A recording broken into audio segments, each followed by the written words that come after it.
Welcome to Your Childhood is Over. No, it's not.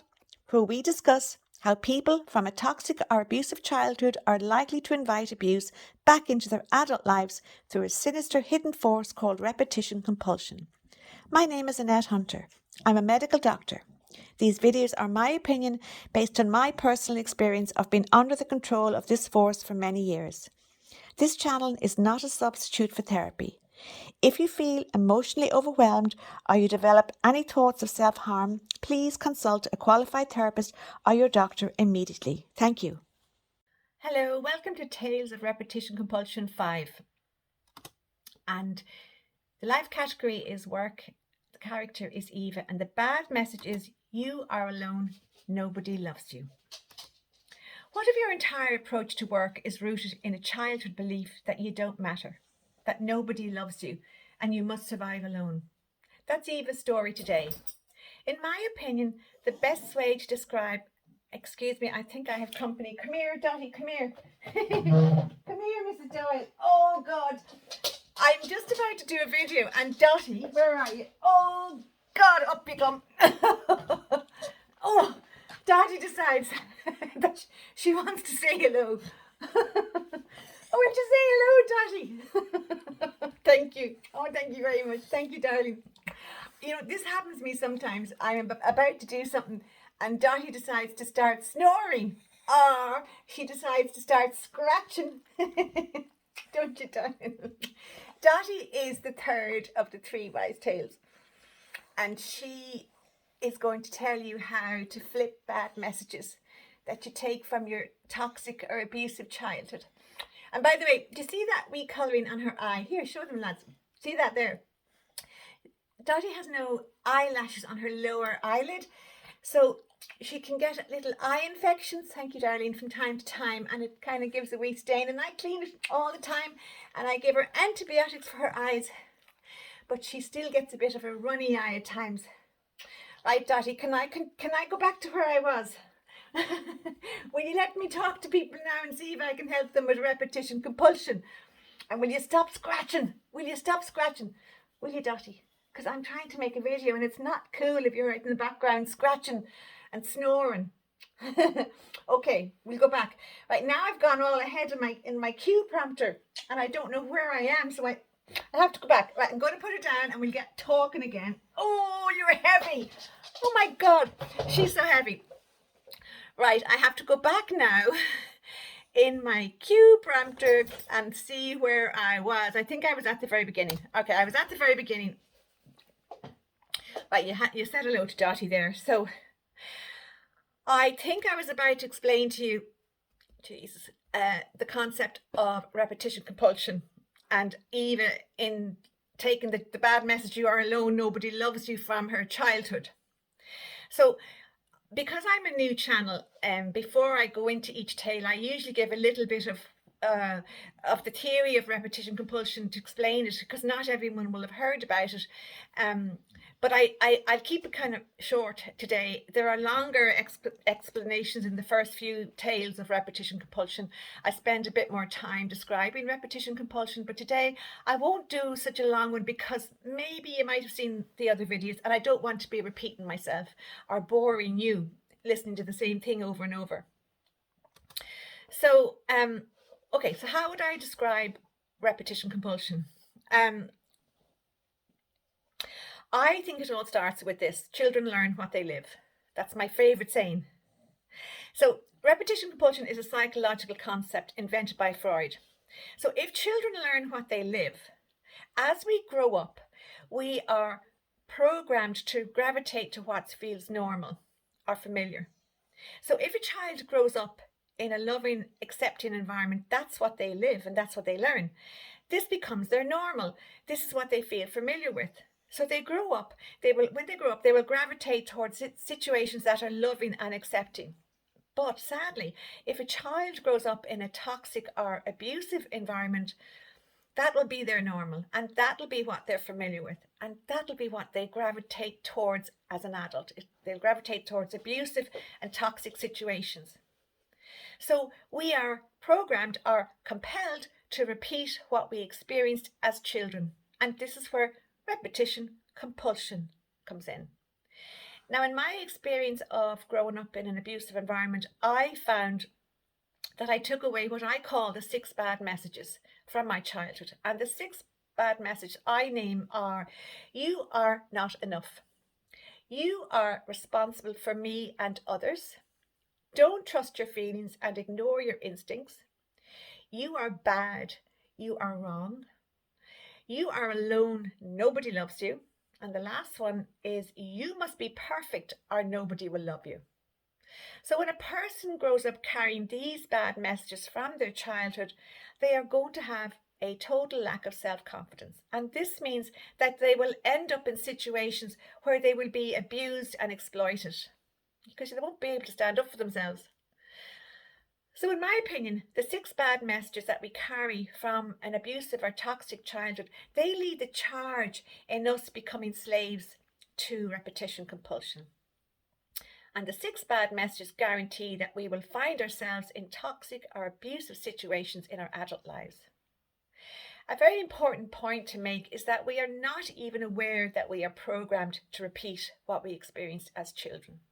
This is what we would call subconscious. So let's say the 6 bad messages that we take from our bad childhoods, they become subconscious messages that we feed to ourselves from our subconscious minds, wherever that is. And this means that we don't even know we are carrying these bad messages in our minds. We don't even know we're telling ourselves these bad messages. They just talk to us and we hear them and we take them on board. We don't know how they control our adult lives because we're not in control of our subconscious minds. Our subconscious minds control us. And that is where the compulsion bit of repetition compulsion comes in. Because we are compelled to repeat what we learn as children. We have no control over this because it's all subconscious. So I set up this channel because how can we stop doing something that is bad for us if we don't even know we are doing it? And we don't know we're doing it if it's subconscious. So if you had an abusive or a toxic childhood, then it is very likely that you are repeating your childhood in that you invite abuse back into your adult life. And you find yourself frequently caught up in toxic or abusive situations as an adult, like in, say, your friendships, your relationships, in your job, in your family, and so on. And so when we're under the control of the subconscious force of repetition compulsion, we find it invades all areas of our lives. And I reckon there are 8 life categories, and they are our work, career, our family, our finances, our relationships, our health, our learning and achievements, our personal projects and goals, and lastly, our social and community interactions. And I think repetition compulsion, well, I know, it invades all those life categories. And I'll show you that in Tales of Repetition Compulsion. So I'll summarise as follows. We learn what we live as children. So if we grow up in a toxic or abusive environment, we will carry the 6 bad messages in our subconscious minds into our adulthood. And these 6 bad messages become our normal. They become our normal way of thinking about ourselves, and they lead us into toxic or abusive situations in our adult lives. We carry these 6 bad messages in our subconscious minds, so we're not in control of them. They control us. Therefore, they force or compel us to repeat the abuse we suffered as children in our adult lives. And this is repetition compulsion. Now, I find the term repetition compulsion difficult to remember as it's psychological terminology, and I didn't study psychology. So to make it easier, I tend to substitute this phraseology, and I call it a toxic, hidden, sinister force. Because that's what it is. It's toxic, sinister, hidden, and it's a force. And it makes us repeat childhood abuse in our adult lives. It's a hidden force because it's subconscious. We don't know it's there, but it's there. And so how do we stop this force? We bring it into our conscious minds. And it's that simple. And how does that happen? By hopefully listening to a channel like this, where you get to hear about this hidden, sinister, toxic force. How else can you stop a hidden force if you don't even know it exists? So I'm here to tell you about the force so you will, from now on, know about it, be aware of it, and only then you can see if you are under the control of this force. At the end of each tale of repetition compulsion, I let in the three wise tales in my life, and they're my dogs, Petal, Blossie, and Dottie. And I let them show you how to escape being under the control of repetition compulsion. I include the three wise tales because when I was learning how to stop being under the control of this toxic, sinister, hidden force, it was my dogs who were a constant support for me. And it was the three of them who helped me through many a tough time when I was trying to extricate myself from a toxic or abusive situation, that I'd found myself in, that I'd gotten myself into because of repetition compulsion. Anyway, they're a source of constant love and acceptance, and I hope they will be this kind of support for you too. So for today, we are looking at the life category work. The bad message is you are alone, nobody loves you, and the character is Eva, and it's Tales of Repetition Compulsion number 5. So we're going to look at Eva and see how Eva fares in the workplace, carrying this bad message from her childhood. So if we look at Eva's childhood, we'd start with that first. She grew up in a very small family, and it was just her parents and another sibling. Her mother was always exhausted. Her father was absent, and when he was present, he was still absent. Arguments were constant, but they were always under the radar, very quiet, No hugs, never any hugs, never told she was loved. And sadly, Eva learned from a very early age not to expect any warmth. Nobody ever asked Eva how she was. Nobody noticed if she was scared. Nobody praised her if she was good. Nobody noticed when she was crying. Nobody read her bedtime stories. And I'll go back to crying. When she cried alone, quietly into her pillow, so she wouldn't be told to stop being dramatic. Can I ask any of you, if you're listening to this, does that bring back any memories for you as a child? Were you not given any hugs? Were you kind of left to your own devices? Were you left alone? Were you read bedtime stories? Did you cry into your pillow alone? And did you not make any noise when you were crying? I was like that. Sadly, I was like that. And I remember it was a very lonely time. And I did certainly grow up to think that I was alone and nobody loved me. Eva didn't have any birthday parties because her parents would say things like, well, we don't want anything like that. We haven't time for that nonsense, or we haven't money for that nonsense. So Eva ended up developing the subconscious bad message that you are alone, nobody loves you. So if we fast forward to Eva in the workplace, she's now, say, in her 30s, and she works in a busy office. And on the outside, Eva looks capable, she's always punctual, she's efficient, she never complains. But inside, she feels like an outsider. She doesn't fit in. And when colleagues chat, she smiles politely, but she never joins in. If they go out for coffee, she doesn't go. If they laugh, she assumes it's not to include her.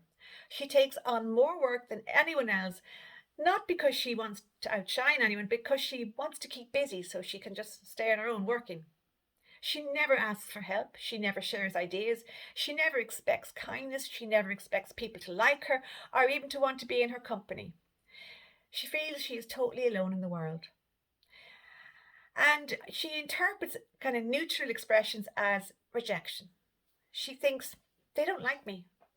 If the manager praises someone else, Eva's mind hears, nobody loves you. But one day something beautiful happened. This is lovely. This is true. One of her colleagues, Sarah, says to Eva, you're always working through lunch. Come on with us. We're going out to a nearby coffee shop. Come on with us for lunch. Take a break. But Eva says no. And then Sarah says very kindly, we like having you around, Eva. Come on. We'd love you to join us. And something snaps in Eva. The old message, you are alone, nobody loves you. That doesn't fit, does it? It doesn't fit. And Eva suddenly realises that she spent all her years up till now living by a rule written by a lonely child, which is, you are alone, nobody loves you. That's not the way things are, though. That's a lie. She realises people actually do like her. So the subconscious bad message, you are alone, nobody loves you, It's wrong. It has taken Eva over 30 years to see that she has been living life under the control of a bad message that she is now aware of. Dottie, will you stop walking around? Now Eva can flip that bad message to, I am not alone, people do love me and people do like me. I don't need to isolate myself anymore. Now Eva can at last start living a better life. And this is what I want to happen for you too. Now, Dottie is coming out again into the room, and you hear her walking on the lawn. Dottie, will you ever sleep? I'm trying to do a video, and if you keep walking around, no one's going to be able to hear me. Do you want to come up again to say hello? Excuse me, she wants to come up again to say hello. Well, oh, Jesus, you're heavy. At least if I have her... Dottie, I can't lift you up. If I have her sitting with me... Oh, did you hear that? If I have her sitting with me, she can't be making noise walking around the floor. I think you can barely see her. Okay, Eva. Now I have to go back because I've lost my run of it. Okay. So, anyway, the nice thing about it is, and I'll finish off, Eva learned through just a simple interaction with her friend Sarah, well, her new friend Sarah, that people actually liked her. And that she wasn't alone and she wasn't isolated. And she started to believe that the bad message she had fed herself from her childhood, which is you are alone, you are or nobody loves you, that was a lie. That's wrong. And she realised in that moment when she was invited for coffee with Sarah and her friends that people liked her. But it took Sarah to actually push Eva into coming and kind of getting her to break down that barrier that Eva had built up. So Eva went off for coffee with the girls, and she realised she quite liked being in company and she quite liked having friends. And there's one important thing I will say to you, and Blossy, who's the second of the three wise tales, he'll talk about it a bit as well. When you are starting to break into letting people in, it's really important that you let the right people in, okay? Because not everyone is going to be kind and caring and honest. With a history of abuse in your childhood, you are very likely to meet exploitative, abusive people. Because remember, that's your normal. So when you want to let people into your life, listen to your instincts. Because if your instincts tell you that somebody is not going to be safe or good for you, listen to your instincts. And your instincts will always give you a trigger, a warning, if someone's not good. And Bloss is going to talk about that, the second of the three wise tales. He's going to talk about that a bit more, about how to listen to your instincts. So very, very briefly, I struggled with the whole area of instincts when I was getting around trying to stop repetition compulsion. I didn't know how to listen to my instincts. I hadn't a clue what they were. I didn't even know they existed. So when I met people, new people, I was very bad at working out if they were trustworthy or not, and that's something I still have to be careful about. So when you feel that you're going to let people into your life, your instincts will tell you if they're going to be safe, and don't let them into your life till you are sure they are safe. Okay, so look, I'm going to hand you over now to the three wise tales, Petal, Dottie, here she is sitting on me, and Blossy. Yes, Dottie. And they'll show you the 3 ways to heal from repetition compulsion. And it's really, really, really simple. And I want to make sure that it's not complicated. And all it takes is repetition in a good way, because it takes practice, but it's a good practice. And it leads to good things. It leads to better days ahead. All right, lads, and we'll see you soon in the next video. Hello, it's Petal here. I am the first of the 3 wise tales to talk to you today. I am here to tell you that awareness is the first way to stop from being under the control of repetition compulsion and those 6 bad messages. When you become aware that you are telling yourself bad messages, you are taking over control, as these messages come from your subconscious mind, and once you become aware of them, they are no longer subconscious. They are now conscious, and we can control what is conscious. So, looking at today's bad message, which is, you are alone, nobody loves you. Let's notice this message, without believing it, of course. Bring it into your awareness. Then ask yourself, where did this message come from? Did it come from my childhood, when love was missing or absent? Awareness means separating the lie from the truth. The bad message, you are alone, nobody loves you, that's a lie. It's a sneaky lie from your difficult childhood. And since you are now aware of this, you will no longer listen to this lie. The great thing is you are here, you are learning, and you are not alone. People do like you, and people do love you. Believe it. The bad message is a bad memory. It is not the truth. Awareness opens the door to healing. Now that you are aware that this bad message is something you carry from your difficult childhood, you can now take over control and not listen to this bad message anymore. It's a lie. It is wrong. You are not alone. People do like you and people do love you. You do not have to go through life isolated and on your own anymore. This is the start of better days ahead. And let me tell you something really, really important. Woof! You too. Hello, it's Blossie here with the wagging tail of wisdom. I am here to tell you that listening to your instincts is the second way to heal from being under the control of repetition compulsion. Now, as a child from an abusive environment, you were trained to ignore your feelings and to ignore your instincts. Now it's time to do things a different way. When the old bad message says you're alone and nobody loves you, your body reacts first with fear, a tight chest, and withdrawing from people. But this bad message is wrong. So pause, breathe, and ask yourself, what am I really feeling? What am I really thinking? Maybe sadness?